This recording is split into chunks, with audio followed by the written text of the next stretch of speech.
Cette émission vous est présentée par la Caisse Desjardins Vallée de la Matapédia.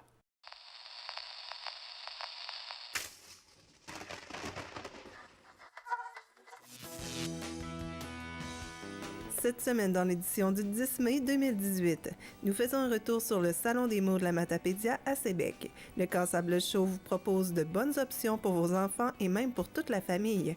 Il est encore temps de voter pour le bénévole de l'année. Nous prenons des nouvelles de l'organisme de bassin versant Matapédia Restigouche. Le site patrimonial Matamadja nous ouvre ses portes. Jonathan Lévesque, directeur du service des loisirs, nous révèle ce que la saison chaude nous réserve. Le tournoi de golf Sébastien Caron revient pour une 11e année. Le baseball mineur est relancé. Nous rencontrons Jeanne Darc-Voyer de la fabrique d'Amqui. Geneviève Gagné nous présente son dernier livre. Le musée patrimonial de Saint-Cléophase est heureux d'ouvrir ses portes encore pour la période estivale. Les petits explorateurs vous invitent le 13 juin prochain. Du 12 mai au 17 juin, c'est le mois des familles. Et Marchons la Matapédia annonce son ouverture le 25 juin prochain.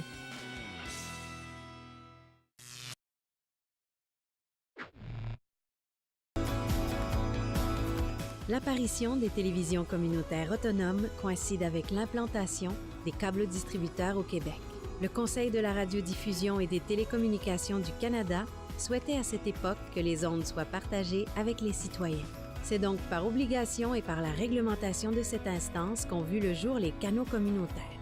Elles ont su s'adapter à l'ère du temps pour proposer du contenu touchant à toutes les clientèles, et ce, depuis près de 40 ans. Ainsi, les citoyens ont désormais la chance d'accéder et de participer aux débats de société. Les TCA ont pour mission d'encourager la participation des différents milieux auprès des médias locaux et de représenter les membres qui composent sa communauté. L'accessibilité à un contenu télévisuel qui les concerne directement reste encore à ce jour l'élément le plus important pour les citoyens de la province. Nous pouvons dire sans hésitation que les canaux communautaires sont des médias de proximité.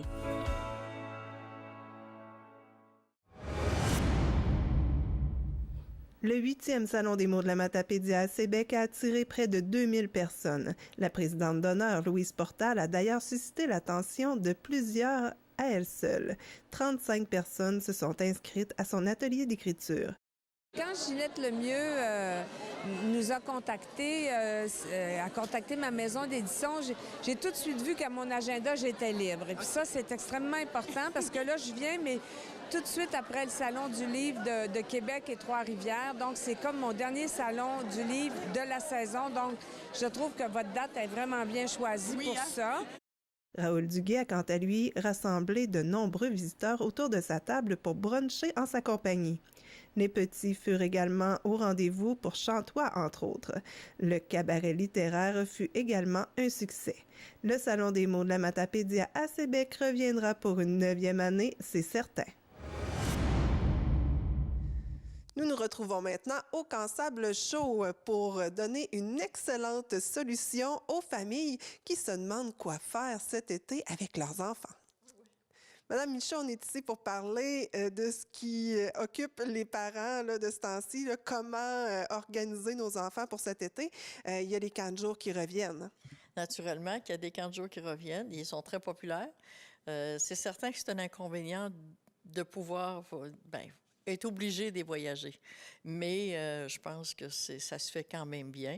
On a tenté un transport l'année passée et ça n'a pas fonctionné. Les parents avaient mieux venir porter leurs enfants. Alors, ce sera encore la même chose cette année.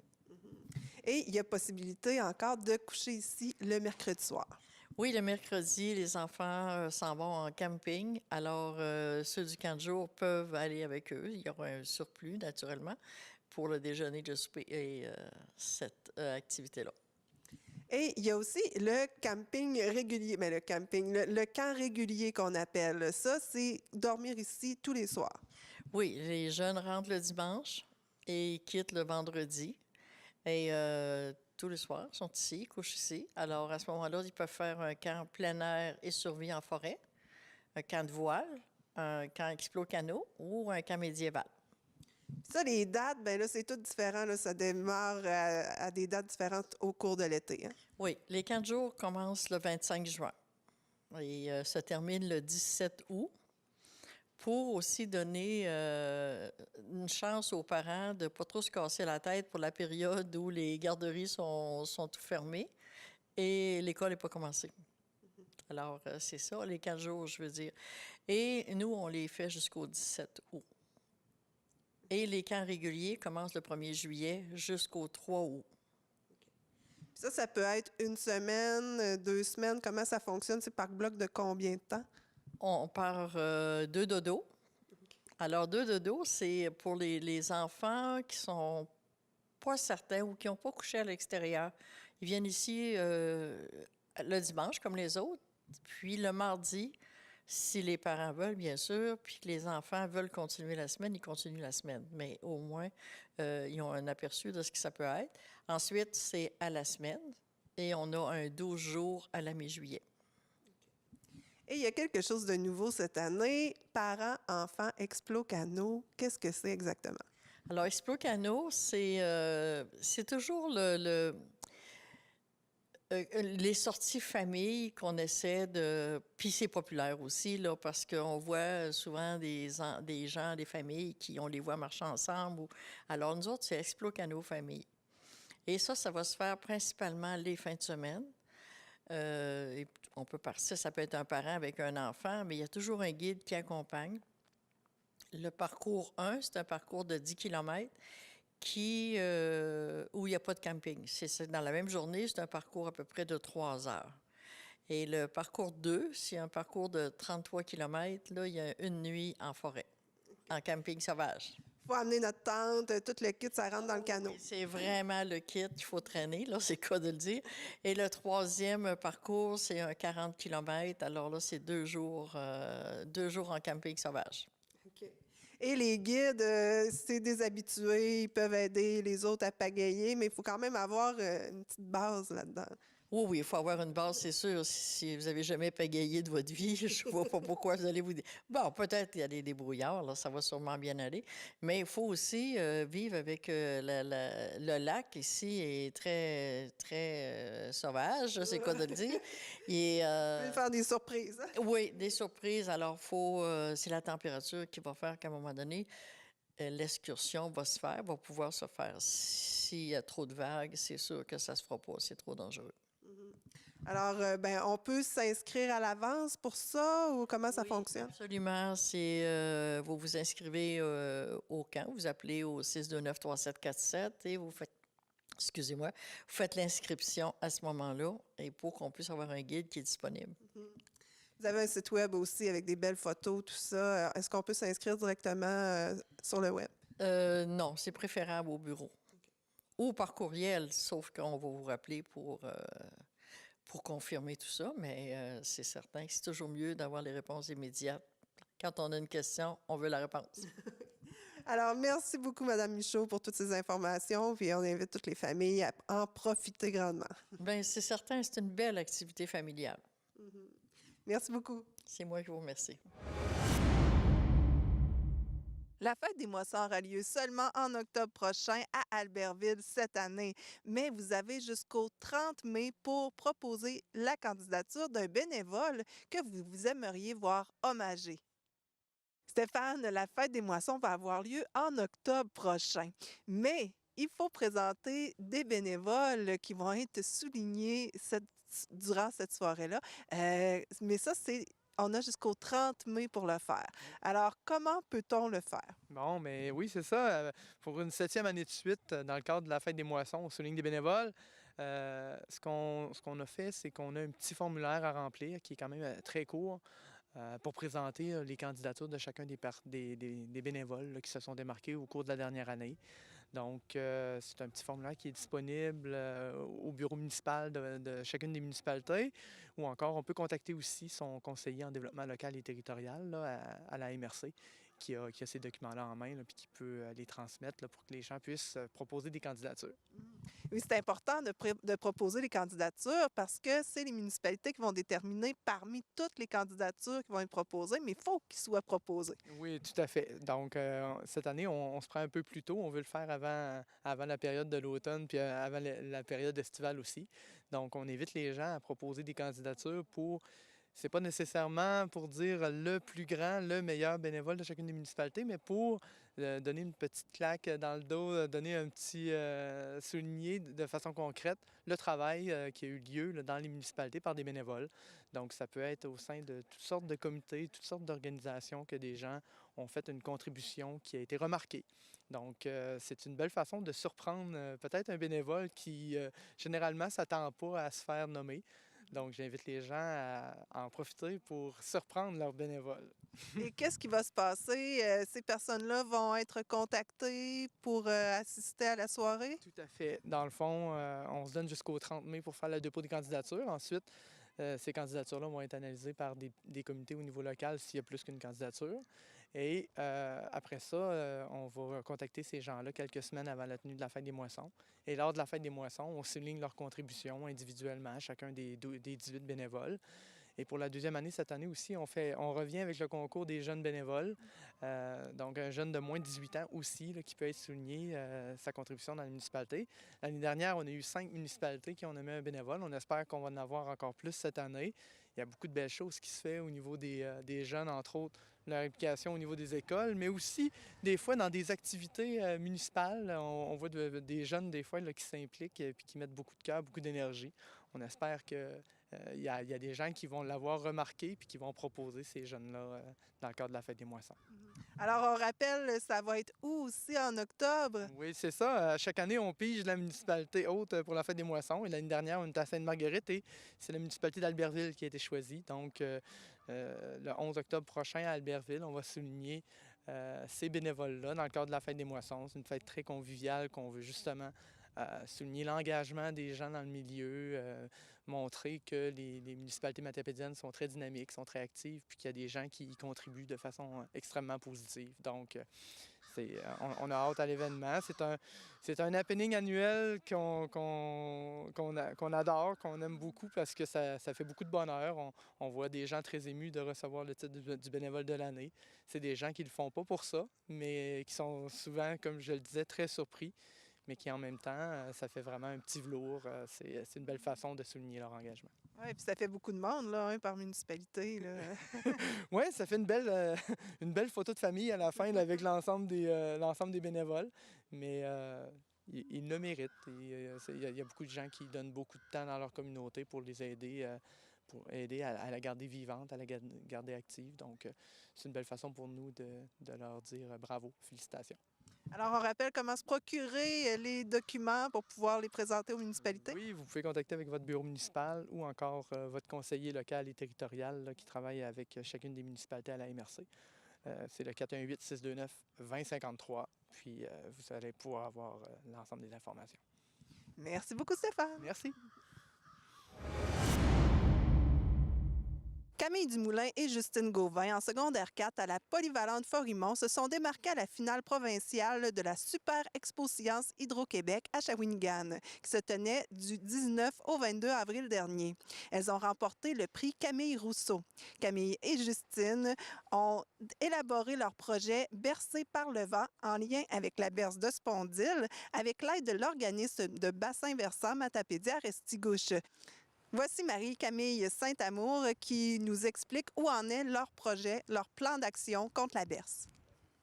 Marie-Camille, j'aimerais souligner d'abord qu'il y a 2 jeunes qui ont été récompensés au provincial avec Expo Science pour leur projet, qui ont concrétisé avec vous. Dis-moi comment ça s'est passé.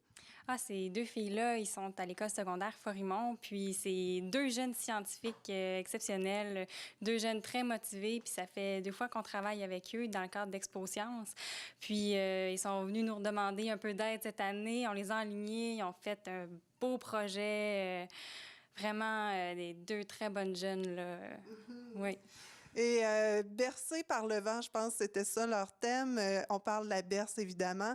La berce commence déjà à se pointer. Oui, ce matin, le 2 mai, on est allé faire du terrain et elle est déjà sortie. On a vu des graines déjà germer, puis les plants commencent à sortir du sol. Donc, Ça commence. La saison de berce est commencée officiellement.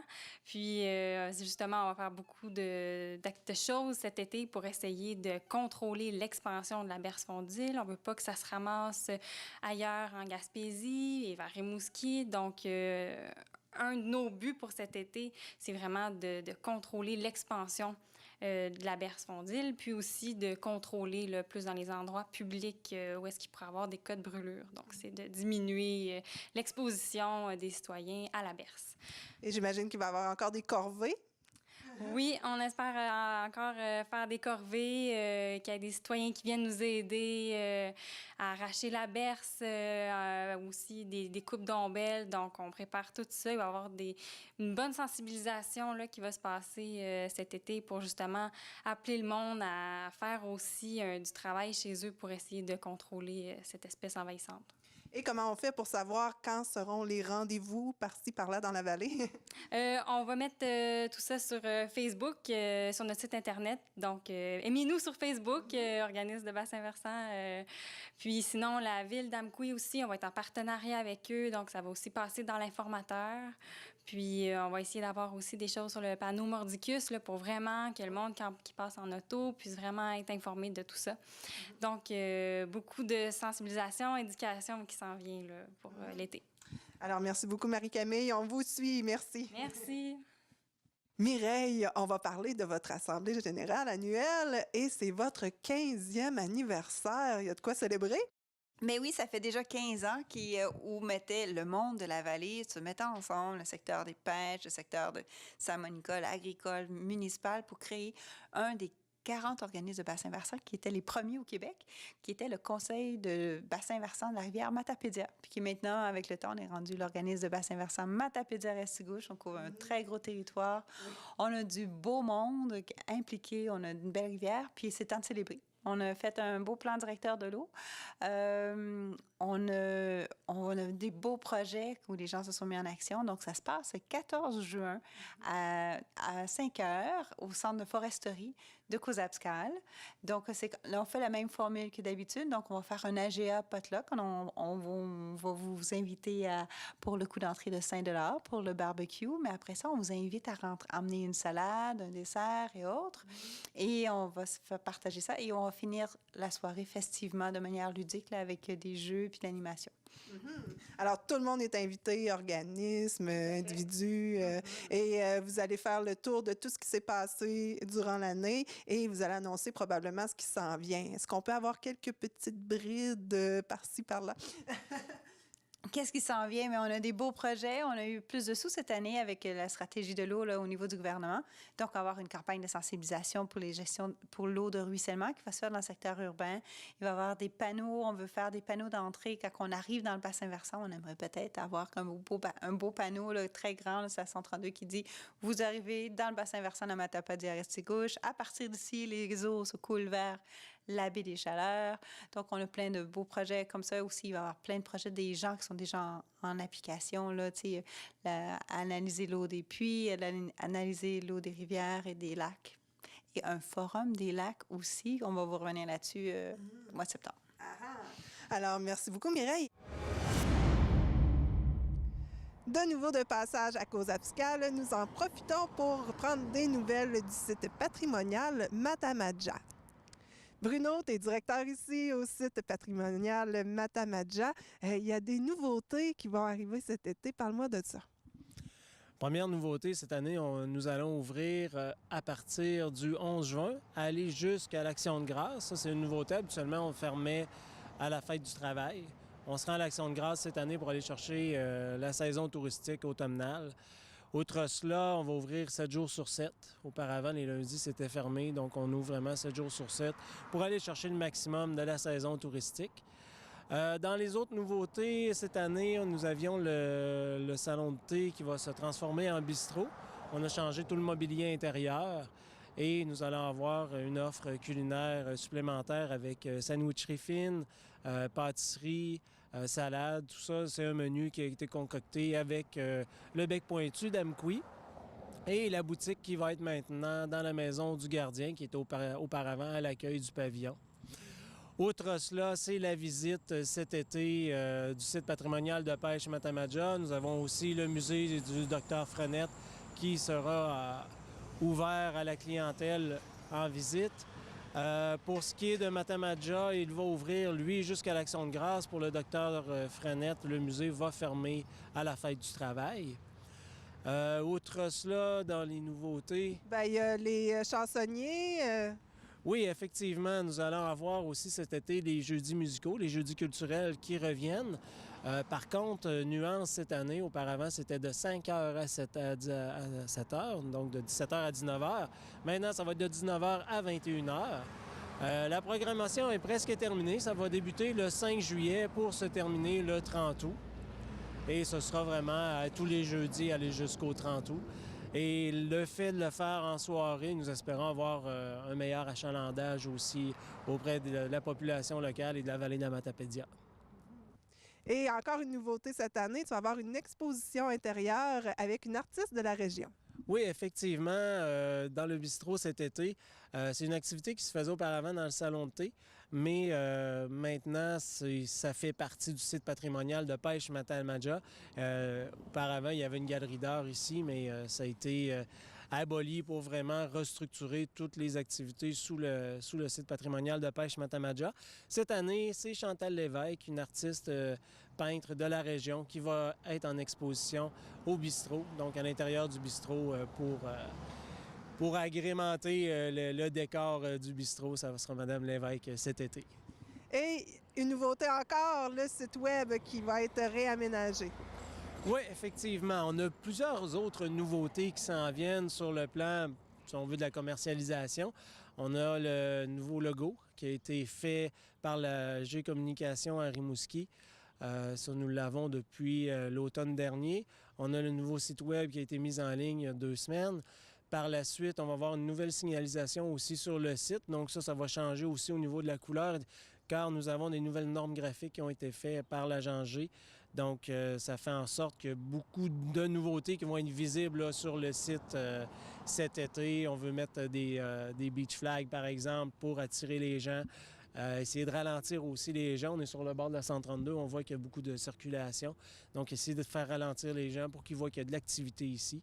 Et ça va faire partie des nouveautés, encore une fois, que nous avons à Matamaja cet été.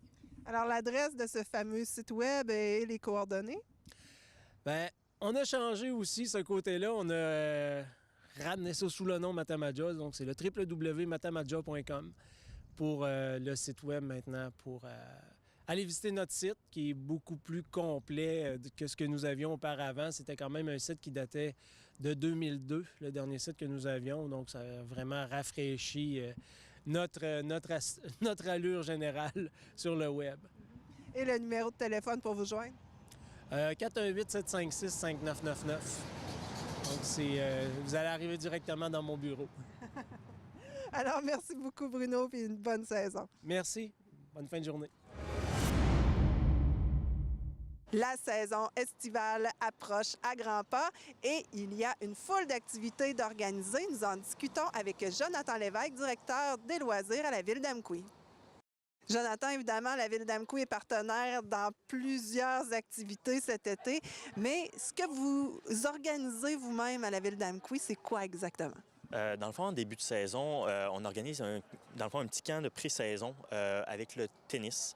Donc, on a notre entraîneur spécialisé qui donne des cours en groupe privé et aussi en groupe de 4 personnes en début de saison. Les gens peuvent aller consulter le site web ou le Facebook de la Ville d'Amqui. C'est quelque chose qu'on offre vraiment au début de la saison. On a aussi, à la fin de la saison, l'école de perfectionnement de hockey qui s'échelonne sur une semaine. On sait que le hockey est très populaire. Tout à fait. Et c'est eux qui commencent la saison de hockey. Dans le fond, on vient de commencer la glace au niveau de l'aréna d'Amqui. Donc, c'est une belle période pour les jeunes se remettre sur leurs patins et se remettre en forme. Donc, on offre un camp très abordable à la population de la Matapédia à travers notre camp. Donc, on a une équipe d'entraîneurs qui sont là pour eux. Puis, on prend déjà les inscriptions pour cette période. Par la suite, on a En plein milieu de l'été, en saison estivale, bien entendu, le camp de jour de la ville d'Amqui. Donc, on offre un camp de jour. Il y a la rescousse des parents. Oui, certains qui continuent à travailler. C'est pas tout le monde qui est en congé durant la période d'été. Donc, on est en ce moment en période d'inscription pour le camp de jour. On accepte les inscriptions des gens qui viennent, qui sont domiciliés à Amqui. Et par la suite, on a une liste d'attente sur les gens pour compléter nos groupes s'il y a des gens qui viennent de l'extérieur de la ville. Donc, juste à vous présenter au service des loisirs de la ville d'Amqui sur semaine et on va pouvoir vous inscrire ou un petit coup de téléphone au 418-629-4242, extension 1200. Et il y a la piscine aussi qui offre des périodes qui n'existent pas habituellement. En effet, on a deux types. On a nos cours de la Croix-Rouge qu'on offre de façon intensive. Donc, les jeunes qui veulent apprendre à nager et à nager pour survivre, dans le fond. On a des cours intensifs sur une certaine période. Et on a déjà un cours complet. Donc, on a 3 autres sessions que les gens peuvent venir. Et durant l'été aussi, on offre sur l'heure du dîner, ou juste après le dîner, en fait, des bains libres qu'on n'a pas normalement. Puis ça dure toute la semaine, donc durant tout l'été. Alors, il y a de quoi s'amuser. Puis, évidemment, il va y avoir la fête nationale, la fête du Canada, tout ça. L'Agora est bien occupée, mais il y a possibilité quand même de le réserver, j'imagine, pour des événements plus familiaux. En effet, on prend les réservations s'il y a des gens qui veulent animer le milieu sous l'Agora, dans le parc Pierre-et-Maurice-Gagné, sous l'Agora Lion d'Amqui. Donc, on a déjà la journée du yoga qui va se passer en dessous. On a les dimanches, normalement, on attend les confirmations avec Emploi Québec, Emploi Canada. Donc, on a un jeune qui va animer le milieu, à faire des spectacles les dimanches après-midi pour la population sous l'Agora d'Amqui, Lion d'Amqui. On a aussi les activités sportives qu'on offre durant l'été. On pense au Grand Prix cycliste de la Matapédia, le triathlon d'Amqui. Donc, c'est des événements qu'on a au cours de l'été qui sont organisés par des organismes à but non lucratif avec lesquels on est partenaire, entre autres. On a la sécurité à jeunesse avec les clubs les optimistes dans le parc Marcel Rioux qui s'en vient très prochainement, donc pour que les jeunes soient en sécurité à vélo durant l'été. Alors, un été bien rempli. Et puis, si on veut se tenir au courant, on va sur le site. Il y a la page Facebook. En effet, la page Facebook d'Amqui. On vous invite à nous suivre. Et on a aussi, dans le fond, le site web de la ville. Et encore là, si vous voulez avoir vraiment une information très particulière, appelez-nous 629-4242 et on va pouvoir répondre à vos questions. Merci beaucoup, Jonathan. Ça me fait plaisir. Bonne journée. Le tournoi Sébastien Caron sera de retour pour une 11e année dans la vallée. Nous en discutons avec les cofondateurs, M. Normand Bouliane et M. Denis Ouellette. Le tournoi Sébastien Caron est de retour pour une 11e année. Qu'est-ce qu'il va avoir comme activité cette année de spécial? D'abord, je voudrais peut-être débuter par l'historique, l'origine du tournoi de Sébastien Caron. Ça a commencé en 2 périodes de hockey. Je discutais avec Denis. Puis qu'on voulait souligner un peu ce que Sébastien avait réalisé, avait fait pour arriver à la Ligue nationale. Ça fait qu'on a quand même voulu souligner vraiment cette grande réalisation de Sébastien. C'est pas rien, là, atteindre la Ligue nationale, un petit gars de chez nous. Fait qu'on voulait vraiment souligner ça. Puis on a décidé ensemble, Denis et moi, de partir le tournoi de golf Sébastien Caron. Pour après ça, là, il s'agissait de se trouver une cause. La cause, pour nous, c'était vraiment les jeunes. Maintenant, on s'est tourné vers les jeunes défavorisés de l'ensemble de la vallée. C'est pas uniquement Amqui, parce que ça, je suis à le souligner. C'est l'ensemble de la vallée qui fait en sorte que les jeunes on favorise tous les jeunes défavorisés, finalement. Et je pense que vous travaillez avec les grands amis, entre autres. Oui. Regarde, c'est nos personnes ressources. Essentiellement, c'est à partir de leurs informations, de leurs contacts que nous autres, on peut contacter ces jeunes enfants défavorisés, surtout au niveau de comme Normandie, de la vallée de la Matapédia. On n'oublie aucune municipalité. Toutes les municipalités sont incluses dans leur recherche. Puis lorsqu'on fait notre activité majeure, qui est le Noël du bonheur, définitivement, quand on contacte 100 à quelques enfants, 120 enfants, on ne les prend pas tous d'Amqui, ça vient de partout. Puis c'est grâce à eux autres, les grands amis, qu'eux autres chapeautent cette activité dans l'organisation. Nous autres, on réalise le vœu, on fait les achats de cadeaux. Eux autres, ils regroupent ce monde-là dans une activité qui est vraiment flamboyante. On fait un gros party de Noël. Et qui est la présidente d'honneur? On peut le dire, c'est une présidente cette année. Petite présidente cette année, c'est ma petite soeur, ma grande sœur, c'est Ghislaine Bouliane-Paquette. Tout le monde connaît Ghislaine ou à peu près. Elle s'implique depuis très fort longtemps au niveau du hockey. Puis aussi au niveau des jeunes. S'il y a une personne qui est proche de tous les jeunes, c'est bien Ghislaine. Ça fait que cette année, on a voulu souligner ça, vraiment ce qu'elle réalise, ce qu'elle fait pour nos jeunes dans la vallée. Et quand est-ce que ça va se passer, cet événement-là? Cet événement-là va avoir lieu le 22 juin. C'est un vendredi. Le beau temps est au rendez-vous. On a commandé le beau temps, la belle température, et on va inviter tous les gens, les golfeurs, bien sûr. Puis je voudrais vraiment remercier nos entreprises parce qu'ils sont tellement sollicités, puis ils sont au rendez-vous à tous les ans pour notre tournoi, pour épouser notre cause qui leur tient à cœur, eux autres également. Ça fait qu'on invite tous les gens, puis...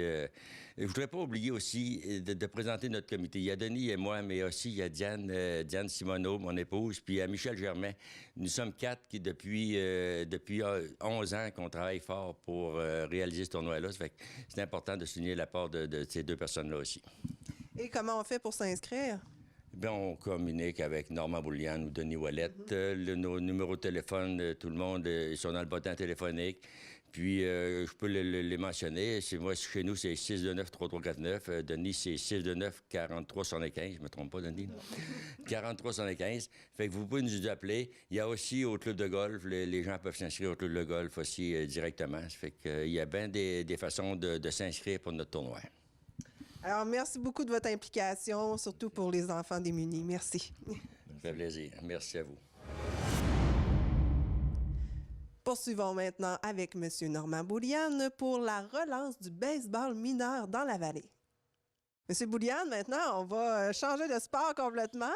On se dirige vers le baseball mineur, la balle-ball mineur. Dites-moi, c'est une relance, hein? Ça fait quand même un petit bout que ça n'avait pas eu lieu dans la vallée? Bien, ça fait plusieurs années que le baseball, effectivement, avait été arrêté dans la vallée. Moi, ça fait 5 ans que j'essaie de repartir le baseball mineur. Depuis 5 ans, nous avons quand même 30 et 40 inscriptions à tous les ans. Cette année, il y a une nouveauté. C'est que là, le baseball, ça ne sera plus uniquement des entraînements. On embarque dans la Ligue baseball Bas-Saint-Laurent avec Rimouski, Matane, Montjoly. Donc là, on va avoir du baseball organisé avec des entraîneurs où ce que les jeunes vont pouvoir pratiquer, mais aussi jouer des parties durant tout l'été. Et est-ce qu'il y a des entraîneurs qui sont quand même qualifiés pour le baseball cette année? Bien, cette année, disons l'année passée, on avait embauché 2 jeunes. Il y a Alexis Belzile qui revient cette année. On va c'est sûr, faire suivre des cliniques. On va lancer une invitation aux jeunes qui ont de l'intérêt à s'impliquer pour le baseball et aux adultes aussi qui ont de l'intérêt pour les jeunes, pour aider les jeunes à se développer. On a une clinique qui va être à Montjoly en fin de semaine prochaine. Ça fait que non, regarde, on va passer des entrevues, on va aller chercher les meilleures personnes justement pour aider à nos jeunes à se développer dans ce sport. Puis le but aussi, le but du baseball, c'est de vraiment faire participer les jeunes, faire sortir les jeunes, faire de l'activité physique aux jeunes. C'est important que nos jeunes, qu'on se penche vers eux pour leur aider à faire de l'activité. On a le soccer qui est encore là. Puis le baseball ne vient pas en compétition du soccer, c'est un complément au soccer. Il y a des jeunes qui ne jouaient pas au soccer, puis qu'à un moment donné, le baseball les intéressait. Donc, regarde, on va faire du baseball pour eux, pour permettre à plus de jeunes justement de faire du sport. Ben oui, c'est pas tout le monde qui veut jouer au soccer nécessairement, donc ça prend d'autres choses des fois là, pour compléter. Puis à quelle fréquence que ça va se donner, les cours ou les entraînements? Bien, l'horaire n'est pas encore sorti, sauf là, on est en pleine période d'inscription actuellement. Aussitôt qu'on va avoir le nombre nos jeunes, les inscriptions, puis dans quelle catégorie qu'on va s'inscrire, parce qu'on s'inscrit, on prend les inscriptions jusqu'à l'âge de 13 ans pour cette année. J'ai l'intention l'an prochain de continuer le 14 puis 15 ans parce que les jeunes de 13 ans cette année, on va vouloir qu'ils poursuivent, bien sûr. À quelle fréquence? C'est minimum 2 entraînements semaine avec possibilité de 2 matchs semaine. Ça fait que ça va faire des semaines bien remplies. On essaye de garder les fins de semaine intacts pour permettre aux jeunes et aux parents de respirer aussi. Fait que le tout devrait se passer sur semaine. Et le coût, ça ressemble à quoi pour les inscriptions? Les inscriptions, c'est de 75 $ pour un jeune. Puis, s'il y a 2 ou 3 jeunes, c'est 50 $ additionnels. Ça fait que pour un jeune, c'est 75 $. Alors, on vous souhaite une belle saison cette année en espérant que la relance se fasse en force. On le souhaite beaucoup. Le baseball, c'était vraiment un beau sport. Puis, on souhaite avoir une belle participation de tous les jeunes cette année. Donc, pour les inscriptions de dernière minute, s'il y en a encore qui veulent s'inscrire? Il n'y a aucun problème. On va prendre les inscriptions. On va les diriger vers le service des loisirs à ce moment-là. Alors, merci beaucoup, M. Bouliane. Merci. Bonne journée. Le 18 août prochain, toute la population est invitée à la Fête de l'amour qui est organisée par la Fabrique d'Amqui. Et au mois de septembre, il vous réserve aussi toute une surprise, une fête champêtre. Nous en discutons avec Mme Jeanne d'Arc Voyer. Madame Voyer, on est ici pour parler de 2 activités importantes pour la Fabrique. Il y en a une qui s'en vient, c'est au mois d'août. C'est la Fête de l'amour. Dites-moi, ça a changé un peu comme concept. Oui, la Fête de l'amour, on l'a fait depuis 2005. Puis c'est une activité qui se tient ici à Amqui. Puis à notre connaissance, elle est unique au Québec. Alors, c'est ça, on voulait bien la continuer parce qu'on trouve que c'est important pour les gens. Ce qu'on change cette année, c'est qu'au lieu de rejoindre les gens, simplement ceux qui ont des multiples de 5, toute la population qui ont des multiples, peu importe. Pour les anniversaires de mariage. Les anniversaires de mariage, oui. Peu importe le nombre, que ce soit 1, 12 ou... C'est pour ça qu'on n'a pas envoyé de lettres aux gens. On les invite à s'inscrire directement au presbytère afin qu'on puisse préparer la vidéo. Alors, ils peuvent s'inscrire le plus tôt possible. Ceux qui veulent fournir des photos, les photos vont passer sur la vidéo pendant la messe et aussi à la salle des 50 ans pendant le souper. Et le coût a diminué aussi. Oui, on a diminué le coût. Le montant du billet est à 38 $. Vous avez 19 $ qui comptent pour le souper et 19 $ qui est un reçu d'impôt. C'est marqué sur votre billet. Vous avez le numéro de la Fabrique qui peut vous permettre de le déduire de vos impôts parce que c'est considéré comme un don. Et on sait que la Fabrique, de ce temps-là, oui, elle a besoin des dons.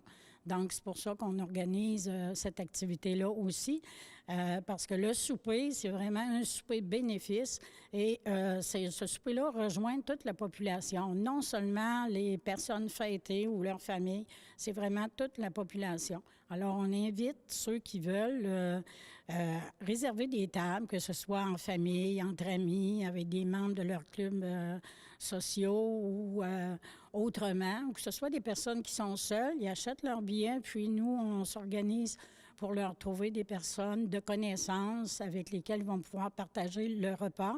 Puis après le repas, il y a une soirée dansante. Fait que ces gens-là vont passer quand même une belle soirée et un bon repas. Puis, en plus, ils vont contribuer à aider leur fabrique au financement parce que la fabrique, sa mission première, c'est toujours de dispenser les services pastoraux et la formation à la vie chrétienne. Et aussi, nous avons le devoir de maintenir notre patrimoine religieux. Alors, c'est vraiment important parce qu'on ne veut pas se ramasser non plus avec des bris qui n'ont pas été couverts à chaque année lorsqu'ils se présentaient, puis qu'on attend trop longtemps, puis à la fin du compte, on n'est plus capable parce qu'on n'a pas de financement. Alors, on rappelle la date et l'heure du souper? La date, c'est le 18 août, c'est un samedi. La messe est à 16 h comme à l'habitude. Puis le souper est à la salle des 50 ans après la messe. Il y a un vin d'honneur. Après ça, normalement, il devrait nous être offert par la Ville comme toutes les autres années. Et après, il y a le souper suivi de la soirée dansante. Le souper va être vers 18 h. Et au mois de septembre, là, on se projette dans l'avenir, mais on va en reparler. Il va y avoir une fête champêtre. Oui, il va y avoir une fête champêtre. Le 11 avril, excusez, on avait fait une réunion, on avait fait appel à différents clubs sociaux afin de trouver des idées pour des activités qui sortiraient un peu de l'ordinaire puis qui n'auraient pas lieu dans d'autres paroisses pour pas venir à l'encontre de ces paroisses-là.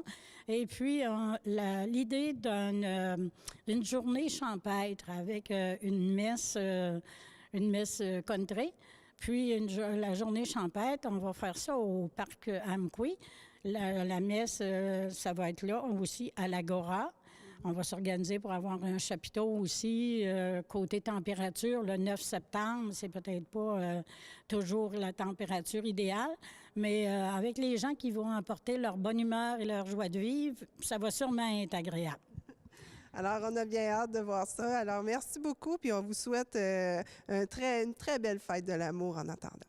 Merci beaucoup. Et puis, j'aimerais faire une petite parenthèse. C'est qu'actuellement, le comité de liturgie a un peu de difficulté à recruter des personnes pour faire des lectures aux offices ou pour servir lors des offices. Fait que s'il y en a qui sont intéressés, appelez au presbytère, donnez votre nom, puis la secrétaire va faire le transfert directement au comité de liturgie. Alors, le numéro du presbytère? Le numéro du presbytère, c'est le 629-3242 et c'est le même numéro aussi pour vous inscrire pour la fête de l'amour et pour réserver vos billets.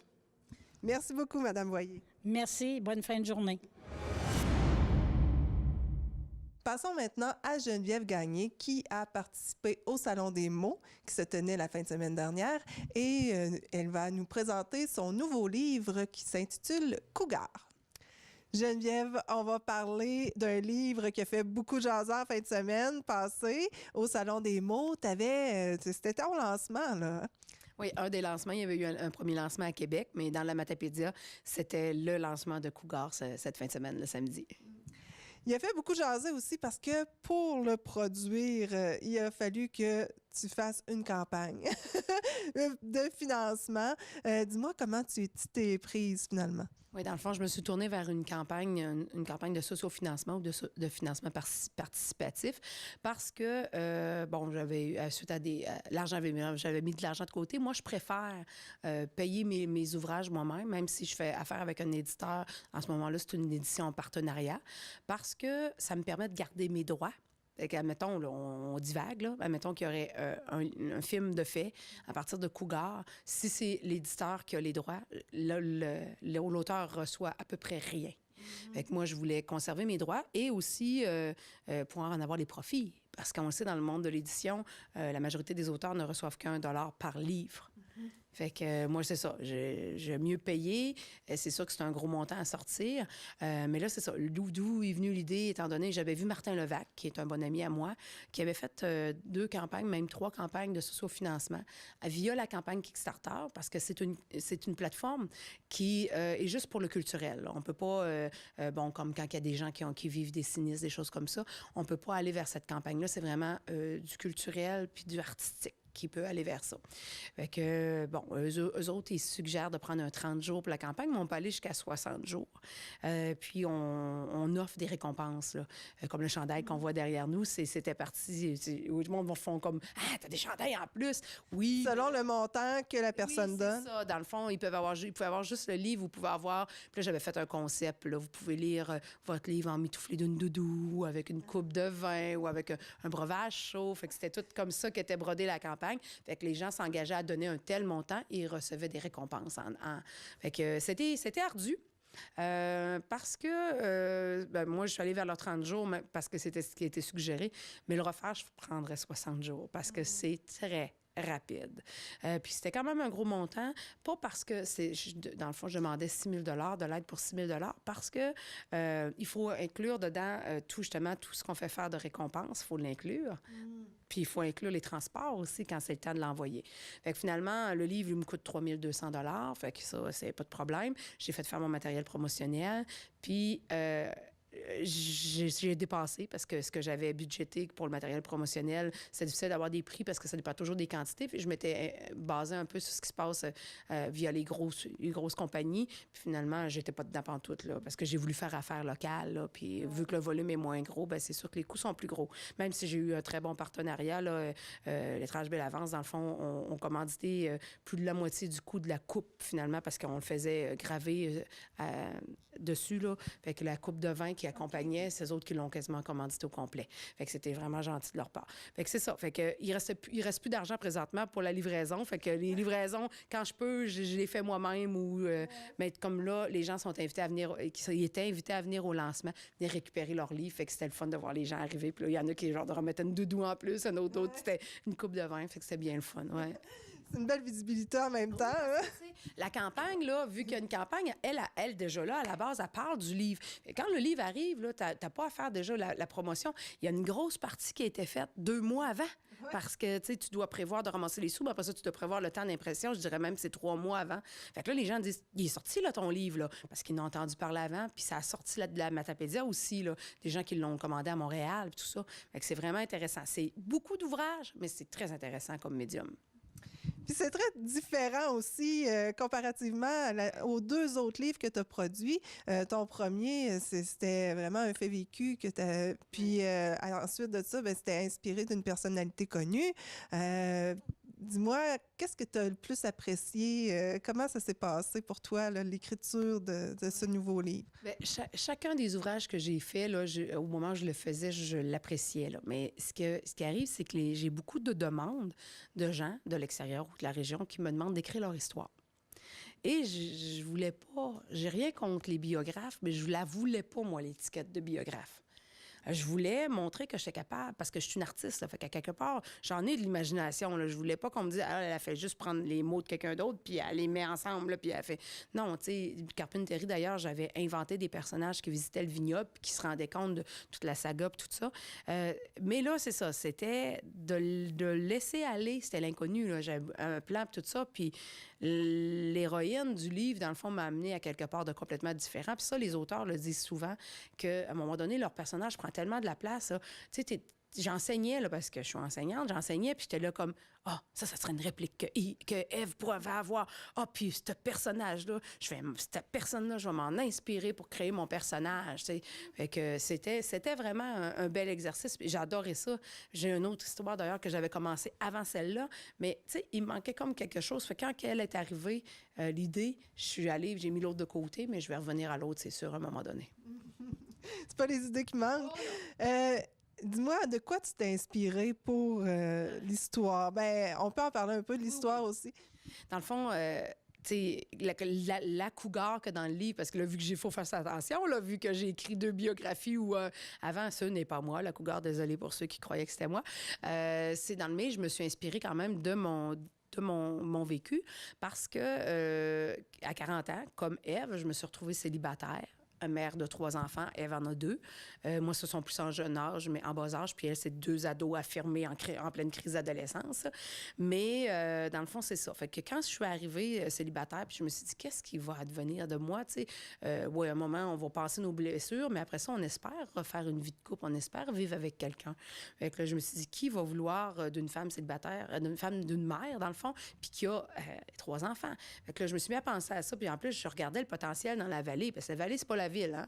Fait que je me suis dit, qui a de potentiel intéressant dans la région? Puis là, je regardais ça, puis je me disais, mon Dieu, sont en couple ou sont plus jeunes.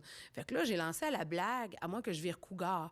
Et là, ça a fait, la bonne idée, puis je suis partie à écrire l'histoire d'Ève et c'est ça, une mère de 40 ans qui se retrouve, mais elle, en plus, son conjoint, il l'a vraiment, il l'a laissé pour amplifié, là. Une femme tout de suite dans le décor, puis elle apprend par la suite qu'elle a été trompée, en plus, c'était sur son lieu de travail à elle, pendant des parties de Noël. Fait que, tu sais, puis elle est vraiment frustrée contre les hommes, en général, parce qu'elle s'est faite vraiment larguer, puis ça a été de façon cavalière.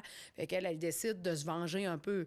Mais comme elle veut avoir encore du plaisir, elle veut vivre sa vie quand même. Fait que les fins de semaine où elle n'a pas ses enfants, parce que c'est en garde, une fin de semaine sur 2, la fin de semaine où elle n'a pas les enfants, Ève se transforme en cougar, là. Elle devient une traqueuse d'hommes parce qu'elle s'est dit, les jeunes hommes, ils veulent pas s'engager. Fait que si je vais vers des jeunes hommes, je suis sûre que je vais être correcte, là. Puis, tu sais, pourquoi que je dis à la fin du livre qu'elle est comme une baiseuse en série, c'est parce que, dans le sens serial killer, parce que je me suis inspirée un peu de ça, ceux qui laissent des petites traces, qui prennent des petits quelque chose, elle laisse sur un petit bout de papier « merci », puis elle met une patte de cougar.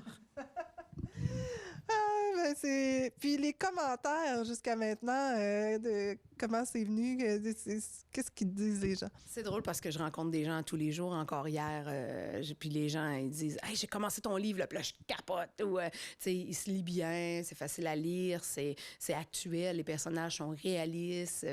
Les gens disent que ça leur a complètement changé les idées. Il y a des gens qui aimeraient en avoir eu plus, mais ils ont bien aimé. Il y a comme 2 personnages principaux dans l'histoire qui sont Ève et Tommy.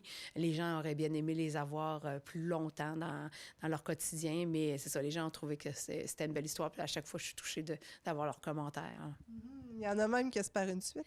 Eh oui, et moi, ça n'était même pas venu à l'idée au départ de faire une suite. Là, c'était vraiment... Sauf que comme l'histoire se termine, tu sais, se termine pas en queue de poisson, on a une bonne idée de ce qui se dit, mais il se termine d'une façon qui peut envisager une suite. Puis c'est ça, comme je dis, c'était pas à la base, mais là, après ça, en réfléchissant, ah oui, parce que c'est une nouvelle vie qui commence après, là, pour Ève. Fait qu'on pourrait voir sa nouvelle vie après, là. Alors, si on veut se procurer le livre, comment qu'on peut faire? Il est disponible chez Checksa, bien sûr, qui est notre librairie locale dans la région. Il est disponible, s'il ne l'est pas, il va être disponible dans toutes les librairies de la province. N'importe qui peut aller chercher Cougar, ou s'il n'est pas là, peut le commander, puis mon éditeur va le faire parvenir. Sinon, il y a moi, que c'est sûr que j'en ai envers moi, sauf que juste avec la campagne Kickstarter, j'en ai vendu 103. Puis depuis ce temps-là, c'est 1 à 2 par jour qui ça part comme ça. Fait que c'est sûr qu'ils s'envolent vite pour ma partie, que j'en ai eu 250. Le reste, c'est mon éditeur qui les a. Au pire, on fera une réédition, on fera une réimpression, là. Mais c'est ça, il faut quand même mettre la main rapidement pour l'instant sur Cougar. Alors, félicitations Geneviève Gagné. Merci beaucoup d'être venue nous visiter. Et puis, j'espère bien avoir le temps de le lire, moi aussi. Merci à toi pour l'invitation. Le Musée patrimonial de Saint-Cléophas est heureux d'ouvrir ses portes encore pour la période estivale et nous en discutons avec M. Marc-André Joubert qui vous y invite. Monsieur Joubert, vous avez encore une belle invitation à faire à toute la population. Oui, sûrement. Une très belle invitation pour l'ouverture du musée qui va se faire le 23 juin et qui va être... il sera disponible jusqu'au 3 septembre, à la fête du travail. Et dites-moi ce qu'il y a ici.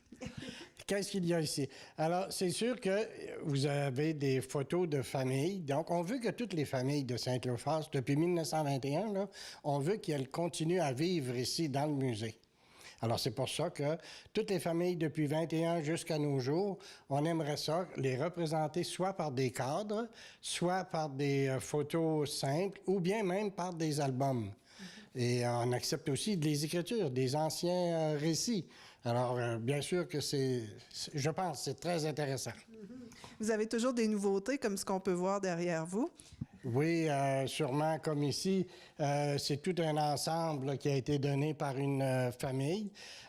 Ici, dans ce cas ici, c'est chez Raymond Morin. Alors, que l'on remercie. Alors, vous avez des cadres, vous avez des objets aussi qui viennent de cette famille-là. Alors, c'est intéressant. Il y a toujours des nouveautés à voir, alors c'est vraiment intéressant de venir à chaque année. Oui, beaucoup de gens apportent des objets. Tantôt, justement, on a rencontré quelqu'un que vous avez rencontré aussi, là, qui nous a dit qu'il y avait des choses à nous apporter. Alors, c'est ouvert à toutes les gens, toutes les personnes qui veulent apporter des choses, ça va nous faire grandement plaisir. Puis des fois, ça peut remonter à loin, là, dans le passé. Oui, ça peut remonter jusqu'en 1921. C'est ce qu'on rencontre des objets que nos parents, nos arrière-grands-parents, même des fois, se sont servis. C'est avec ça qu'ils ont vécu, puis même des fois survécu, à cause des difficultés, là. Alors, si on a des choses à donner, on vous contacte directement? Oui, alors soit moi-même, Marc-André Joubert, ou bien Renaud Mius. Alors, on est dans le bottin, il n'y a pas de problème. Ça va nous faire plaisir. Alors, merci beaucoup, puis on vous souhaite de belles rencontres. Merci. Les petits explorateurs, c'est quoi? Des conférences informelles portant sur un voyage réalisé par une personne désireuse de venir nous partager son expérience. Les petits explorateurs s'adressent aux globetrotters en nous et aux gens curieux d'en connaître davantage sur une destination. Jessie Pro vous présente la prochaine. Mercredi le 13 juin, ce sera le tour à Mme Isabelle Casey et Nathalie Charret qui sont allées au Portugal durant le printemps 2017. Donc, c'est encore un voyage qui est tout frais. J'ai vu plusieurs photos déjà, des femmes qui se sont amusées énormément au Portugal. Donc, le titre, c'est « Le Portugal et ses beautés ». Des plages, de la bonne bouffe, du bon vin. Donc, je crois que ça va être vraiment une belle expérience, cette présentation-là, au niveau de tous les sens. Donc, bienvenue à tous. Pour voir cette conférence, rendez-vous au 2e étage de l'Hôtel Gagnon, au 232 boulevard Saint-Benoît-Ouest à Amqui. Cette présentation commence à 19h30 et l'entrée est gratuite. Pour tout renseignement ou pour proposer une présentation, écrivez à petitsexplorateurs@commercial-hotmail.fr. Cosmos Matapédia est fier de vous annoncer la tenue du mois des familles dans la vallée du 12 mai au 17 juin. Nous retrouverons des activités familiales de toutes sortes, jeux gonflables, randonnées de vélo, activités chocolat, zone parents, cinéma en plein air, rallye, etc.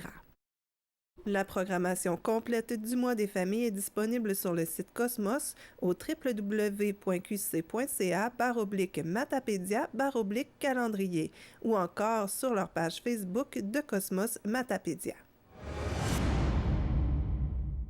Le comité de concertation Marchons-la-Matapédia est heureux d'annoncer que les premiers marcheurs de Marchons-la-Matapédia sillonneront le territoire à partir du 25 juin prochain. Les gens intéressés à découvrir la Matapédia sous une autre facette peuvent réserver dès maintenant pour la saison 2018 qui se terminera le 1er octobre prochain. Marchons-la-Matapédia propose un forfait de 5 nuitées et 4 jours de marche sur une distance de 70 km reliant les municipalités de Saint-Cléophas, Sainte-Irène, Saint-Léon-le-Grand, Albertville et Sainte-Florence. Pour plus d'informations, visitez marchonslamatapedia.ca. Trouvez-nous sur Facebook ou contactez Sylvain Sénéchal au 88 756 53 42. C'est ce qui complète l'émission cette semaine. C'était le dernier Bien branché avant septembre. Ce sera également votre dernière chance de jouer au Télébingo ce dimanche 12h30. 1 200 $ en prix, dont 1 000 $ pour la carte pleine. Toutefois, nous vous avons présenté une émission sous le thème de la politique. Cette émission sera diffusée selon l'horaire suivant. Vendredi le 11 mai à 13h30 et 21h, samedi le 12 mai à 12h30 et 18h, dimanche le 13 mai à 15h et 19h30, lundi 14 mai à 15h et 18h30, puis mardi le 15 mai à 13h30. Elle sera également en ligne au www.tvcmatapedia.com à partir de lundi le 14 mai. Sur ce, je vous souhaite un bon été à tous et on se retrouve en septembre. Informatique Bar-Est assure l'entretien du parc informatique de votre TVC. Informatique Bar-Est offre un service informatique résidentiel, commercial et industriel.